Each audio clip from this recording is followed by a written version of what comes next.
Welcome to EngagementB2B.com. My name's Michelle Stewart, and I'm here with my colleague, Jim Naris.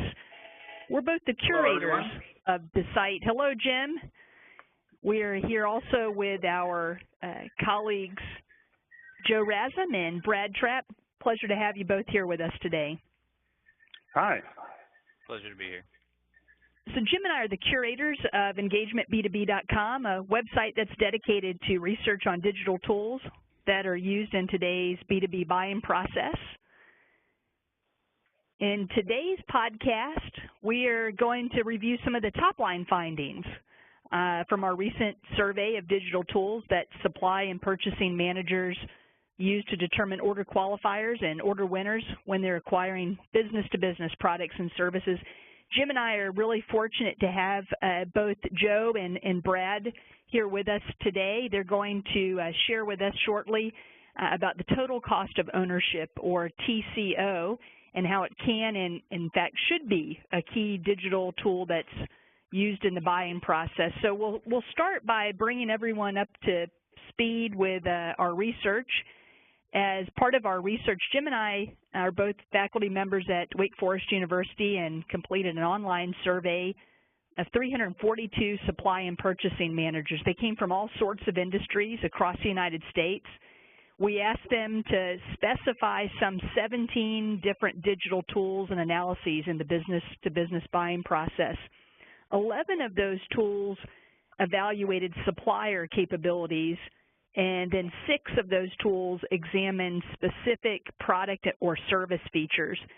Instead of assessing usage during all the steps of the buying process, which in some studies can come up to 8 to 10 different steps, we focused on 2 key decisions in the process, and that was the designation of what we call order qualifiers and order winners. So order qualifiers are those analytical findings that earn a potential supplier in their products and services a place on the approved vendor list. Order winners, on the other hand, capture those analytical findings that lead a manager to purchase a product or a service from a specific supplier.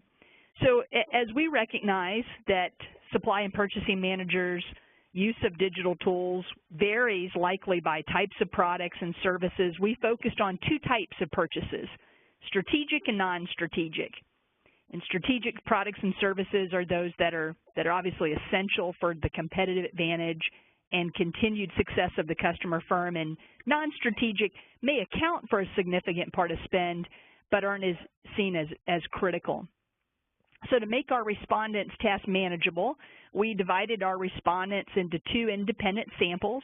Some 171 purchasing professionals evaluated only the strategic acquisitions, while the other 171 evaluated non-strategic acquisitions. So that gives you kind of a lay of the land of the study. Jim, would you share with the group the key findings relative to the order qualifiers? Okay, certainly. We're going to start with order qualifiers, which basically get a supplier company into the game. We had some interesting and unique findings, and rather than go through everything, I'm going to focus in on the top line, or the most important. Above all, we learned that the key tools and analyses that supply and purchasing managers used for both strategic products and non-strategic products were very similar.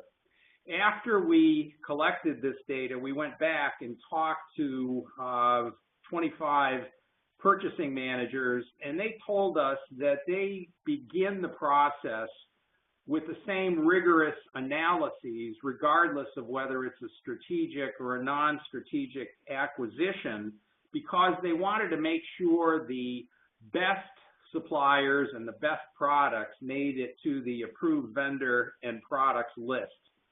So first observation was that the process for order qualifier selection is more or less the same. The second thing that we learned is that in this first key decision of the buying process, supplier capabilities turned out to be more important than product capabilities. So the focus seems to be on what it is that potential suppliers can do for the customer, and later analyses drill down to the specific product characteristics. Now, the key findings that we came up with relative to these digital tools and analyses, that over 60% of all respondents indicated that these 4 tools and analyses were the most important relative to order qualification. Number 1, financial risk. Number 2, legal risk. Number 3, an evaluation of what we call internal vendor scorecards. And number 4, terms and conditions that various suppliers are offering. Jim, it seems our findings there really point to how central risk assessment is. Yes, I think this is one of the key findings, in that risk was the most important thing initially in determining which suppliers and which products make the approved vendor list. Now, this points to what we feel is a key weakness in many sales and marketing presentations, in that when your typical salesperson goes in to talk to a customer, they tend to focus in on product features and product benefits without spending enough time on the supplier capabilities. And in fact, the number of the purchasing managers that we interviewed talked about how difficult it was, in fact, to get information on things like legal and financial risks from a supplier. So risk assessment turned out to be a critical finding. All right, now let's more importantly turn to the order winners, which I think most people are interested in. Michelle, what did you find as the key findings relative to order winners? Well, for both strategic and non-strategic acquisitions, the key supplier capabilities evaluated were the reliability of the product quality, the reliability of services, the reliability of delivery. You know, once again, this idea of risk assessment came through the numbers. This perhaps isn't surprising in that one of the supply management consultants, Chris Locke, who we spoke with, told us in a follow-up interview that each year over 83% of customer firms report disruptions that are caused by supplier failure to deliver on their promised offerings.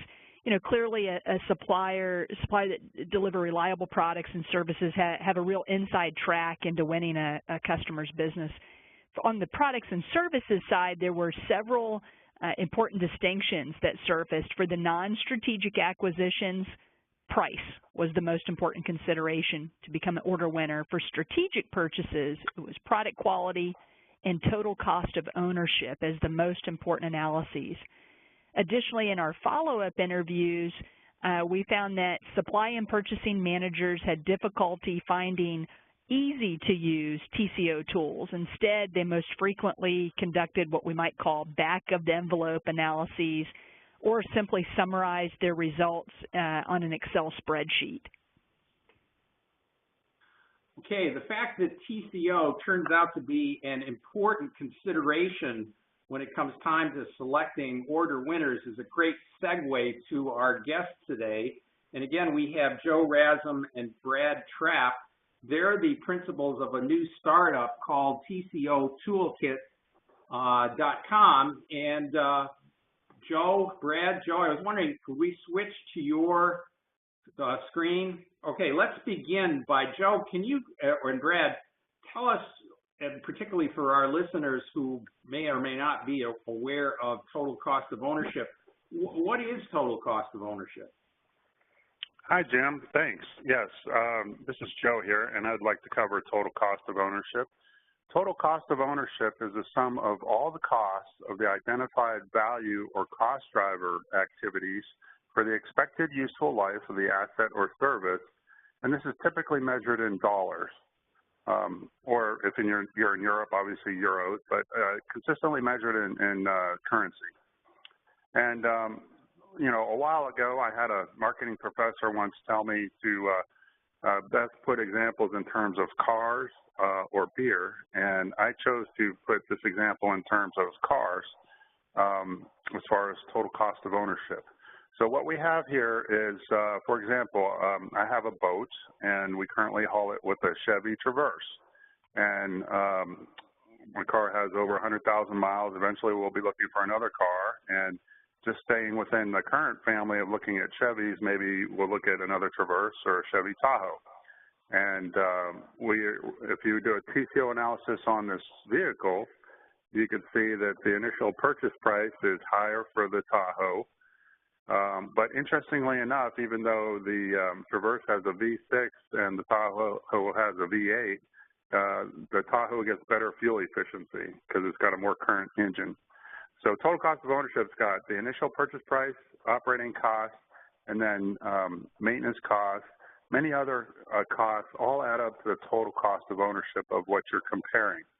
A good example is when I was at a bearing, motor, and gearbox manufacturer where we did the bulk of the original work on total cost of ownership. We came up with over 150 different cost or value drivers that we could use for our customers to benefit our customers. So at the end of the day, you want to compare the total cost of ownership from the activity cost or value drivers. We add value too because there are some items that add value where they may increase revenues by having a certain feature or function in your asset or service. So that's total cost of ownership. Okay, let me ask you, Joe, why is this important, and when is it that you think that a purchasing or supply manager should evaluate total cost of ownership when it's time to selecting products and their suppliers? Well, thanks, Jim. Yeah, total cost of ownership's always been around and has always been important, and it's just the means of capturing it are becoming easier. And probably for the work involved, B2B and areas where there's strategic or high downtime have been areas where we've found it to be the most successful. Some of the things that are coming together now as to why TCO is even more important is it's a confluence of market interest, market research, experience, and new tech tools that are all coming together. For example, just last summer, I got a call out of the blue from a major European auto manufacturer. I had moved away, taken a sabbatical, if you will, from the TCO industry for a while, and I was at my desk in a different role and just got a call about TCO from this European auto manufacturer. And one call led to another, and that eventually led to a rebirth of the software that we have here today called TCO Toolkit. Now, we leveraged 12 years of experience between myself and my other colleague, Sanjay Sharma, where we did over 1,000 TCO case studies in this industrial space. And again, downtime was a key factor, and B2B were typical areas. We focused on products, but you could also use it for services. The approach was recognized in Harvard Business Review as well as Plant Engineering magazine. So it achieved some success. But what has happened since our first version of the software, and we took a little break, coming back, there's new technology. And this is mobile-first web-based technology. It's a lot more cost-effective than it was 10 years ago when we were looking at TCO the first time around. And I'm happy to have my colleague on the phone, Brad Trapp, who will walk you through the demo here in a little bit. Brad's got excellent mobile-first skills, software-as-a-service skills, all the new tech skills that you need to have for the marketplace, and we're very happy to have him on the team. The other reason why it's important now is market validation. We demonstrated our minimum viable product at the ISM Tech event, and large oil company and large chemical companies were very interested. We see it's great to see that this approach is being validated by your research, and I have a reference here to your research. We look forward to that being published. And even just yesterday, I was watching Mad Money on CNBC, and Jim Cramer was citing cloud computing as being the area where everybody's investing these days. So there's just a confluence of timing and experience and research that is all driving this together to be a very timely topic.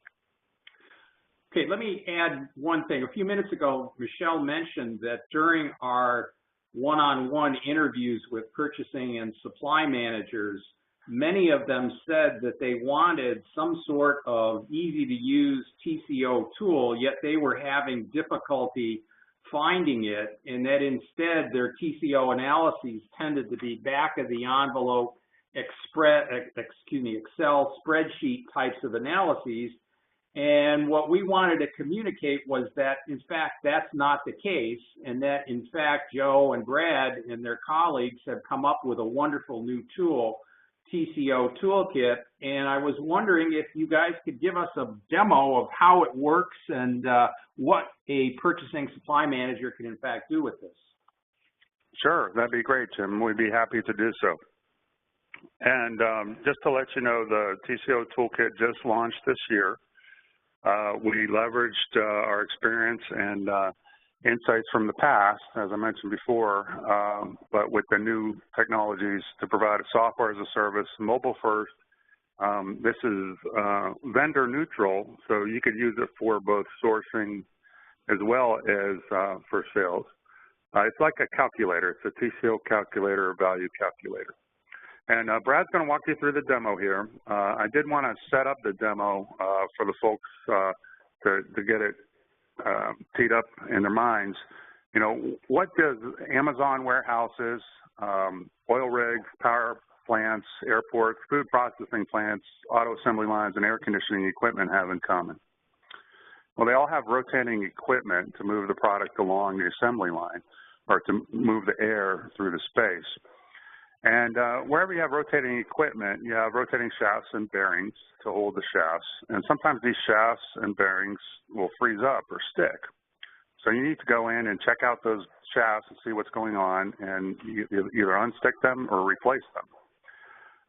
Very often this will have to be done in what's called a downtime scenario. So if you take the assembly line out of action, you're losing dollars. And that creates a sense of urgency, and it creates, you know, cost impact to the company. So, for example, if you're on an oil rig, you know, the downtime costs have been set as much as $1,000 a minute. So all these things add up compared to your initial purchase price, and we'll see how we can compare a simple bearing, a pillow block bearing that you see at the bottom there, with the traditional set screw locking mechanism where you turn the screw to tighten onto the shaft, versus a compression fitting, which costs 20% more, but is quicker to unlock. So the TCO analysis here is comparing your standard bearing at 77 versus a 20% higher but more value-add product. And the activities that's being compared, we walk through the normal process. TCO Toolkit is pretty much based on activity-based costing. So we walk through the process that you apply to change out the shaft or to inspect the shaft.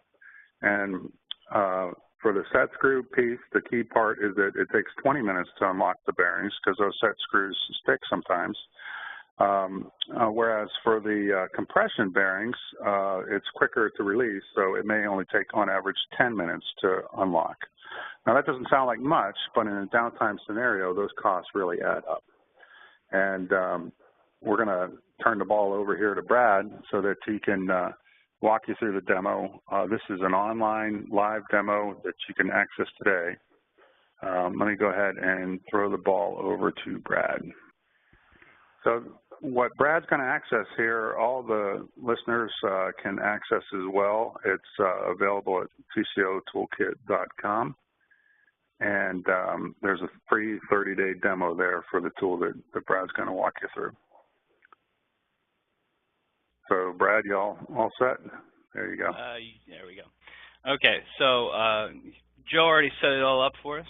These are the processes that he currently has loaded to his profile. So you can have multiple processes within a business, and you never just want to focus on one at a time. And you can store as many as you'd like, but right now we're going to look at the oil rig shaft replacement that he teed up for me. And so you have multiple applications within a process, and you can also have multiple drivers within the process. So you can kind of narrow down what kind of application you're using versus what kind of driver you're using. So driver would be cost of goods or downtime or anything like that. So we'll go through shaft access, and I believe we were doing durability. Is that correct? There we go. It was compression bearing. Compression. Thank you. Thank you. At the bottom. Oh, there it is. Boom. So he already had this all teed up. This is the current.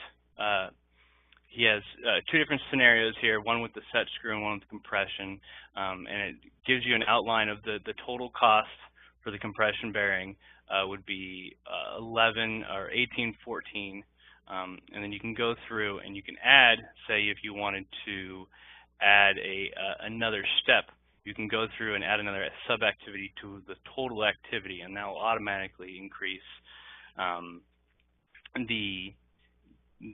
or increase or decrease the total cost of ownership of that particular activity as a whole. So I'll just go through and create. I'll go through and I can clone these. Where's my clone tool? Nope. I can clone these as a whole. Where'd they go? Where'd it go? Oh, there it is. So I can clone. Why is it not letting it work? There we go. So I actually created another one of these in the current state. Why is it not working? There we go. I can add more than one state, so you can compare multiple things at once. So if I wanted to create another compression feature, another compression screw, and I'm comparing the two against each other, I can create two of them at the same time and work through, and then I can create the sub-activities within that. So you can imagine the exponential increases that you can work through. You can, if you subtract or delete a sub-activity, it automatically updates the charts above and the total cost of ownership. So what you can do is you can eventually set up your own current state, is what we're calling it, and clone them throughout, clone them again and again, and then modify them if you're only changing one thing as opposed to an entire subset or a sub-activity.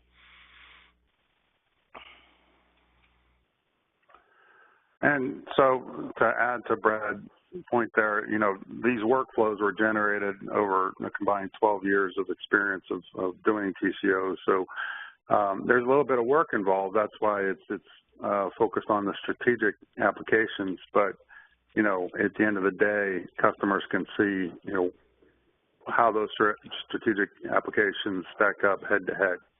The other key points here is that these activities are adaptable. They're using the customer's terms. They're not a canned Excel spreadsheet per se. So people put them in on the fly.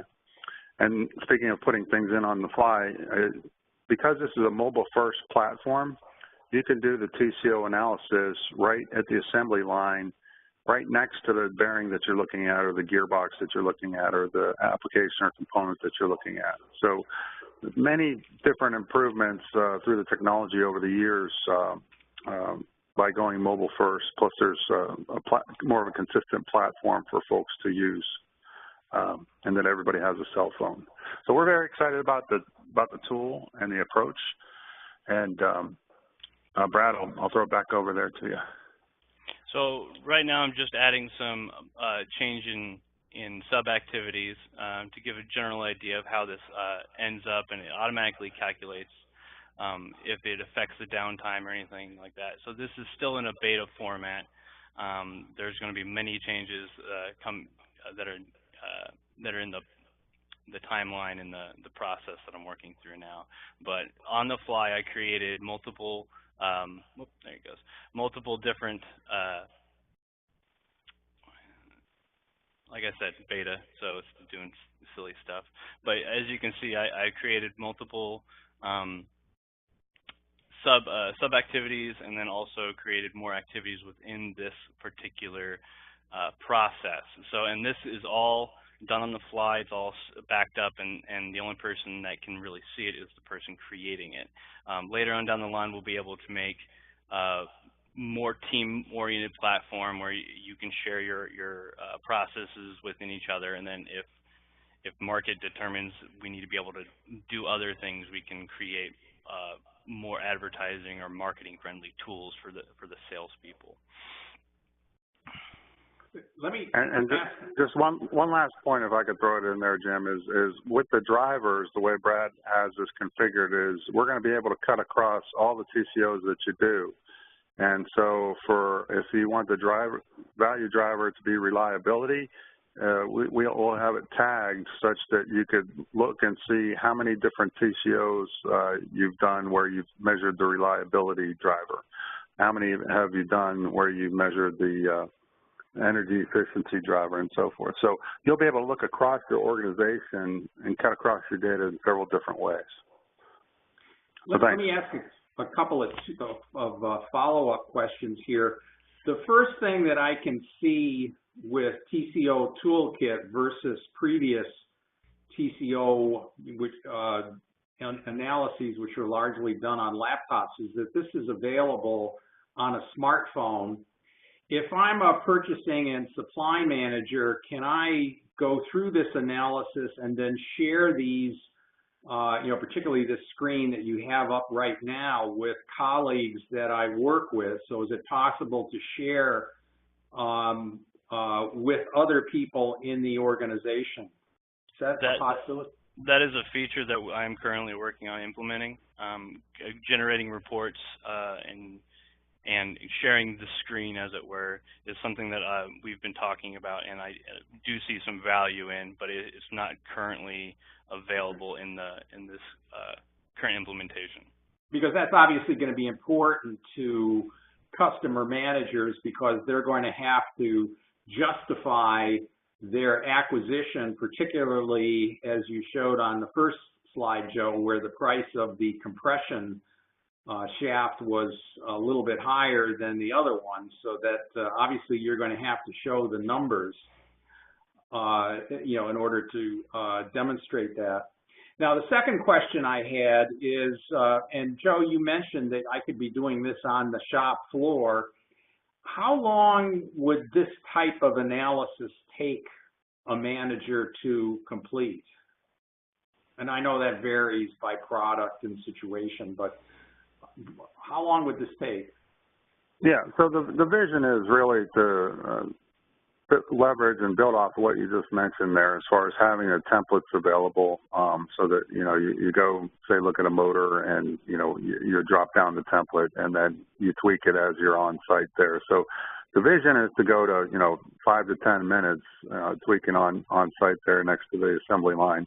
Currently, it might take 20 minutes or a little bit more, because there's some familiarity that people need to get with the tool and the capability.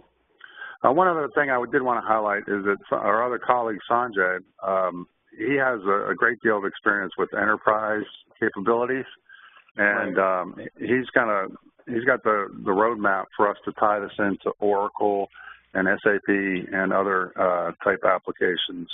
So the tying in on the enterprise level is Sanjay has the roadmap for that. And that enterprise piece also will drive performance-based contracts. Okay. Joe, let me just sort of turn the page here a bit. We've focused in on the use of TCO Toolkit by purchasing managers. Based on your experience, how might a salesperson for a supplier use TCO Toolkit? Well, because the TCO Toolkit is vendor neutral and it's a value calculator, right. If your offering truly drives more value, it will show it. Right. And that will create a selling point, similar if the company I used to work for, when we developed these tools in a different format, they sold compression bearings, and they were 20% higher. And we successfully used this approach to close multi-million-dollar deals. We outfitted our whole sales force with the tool, and eventually our distribution chain purchased the tool and the capability. Back in those days, it was CD-based software. Now we can more cost-effectively provide it to our customers, and then they'll have better roll-up capabilities, too, with this online web-based software as a service approach. Right. So rather than a salesperson merely coming in and doing your product-based presentation, you can actually do a joint assessment with the customer, and in many ways that might be more persuasive because the customer will have more faith in the resulting numbers. Yes, correct. And additionally, what's changed in the years since we first worked on the TCO piece is the whole Internet of Things. Now there are cost-effective sensors that we can place on the bearing or the gearbox or the motor or whatever component we're seeking to measure. We can do an initial TCO analysis. We can slap the sensors on there and fairly easily monitor those and tie those back in. So on a running basis, you could have quarterly updates as to whether or not you're hitting your TCO performance-based contract goals. Right. So it would be a performance metric as well. Correct. Okay. All right, this is interesting and fantastic, Joe. The last question I have for you is that if any of our listeners, whether they're purchasing supply managers or sales marketing managers, want to contact you to get some more detailed information and perhaps a customized demo for their requirements, where and how should they contact you? Thanks, Jim. Yeah, the audience could contact us at our website is tcotoolkit.com, and we also have our email and contact information up there as well. And I'll grab the ball here from Brad, and we'll be able to share that up on the screen here shortly. So there's our contact info. So we'd be happy to field any questions via email or phone. Give us a call. We'd love to talk you through it. Like I said, we've got over 12 years experience in the space. And we've done, combined thousands of TCO case studies. We're up for the challenge for just about any product, system, or service. Joe and Brad, it's a real treat to have this special viewing of a new and innovative tool. I thank you both so much for sharing that with us today. What a treat for us. So thank you for doing so. And we certainly believe that TCO Toolkit can be a useful digital tool for supply and purchasing managers when they're trying to figure out their order winners, as well as an extremely persuasive tool for B2B sales and marketing types who want to win those orders. In the coming weeks, Jim and I will post additional podcast on engagementb2b.com. We'll post those as they relate to our research findings and on the use of digital tools in today's customer journey. If you have questions or would like to participate in our research, contact us at engagementb2b@gmail.com. And thank you, Brad and Joe, and thank you all for listening. We'll call it a day. Thanks, guys. Thank you. Thanks, Sam. Thanks, Michelle. It was a pleasure.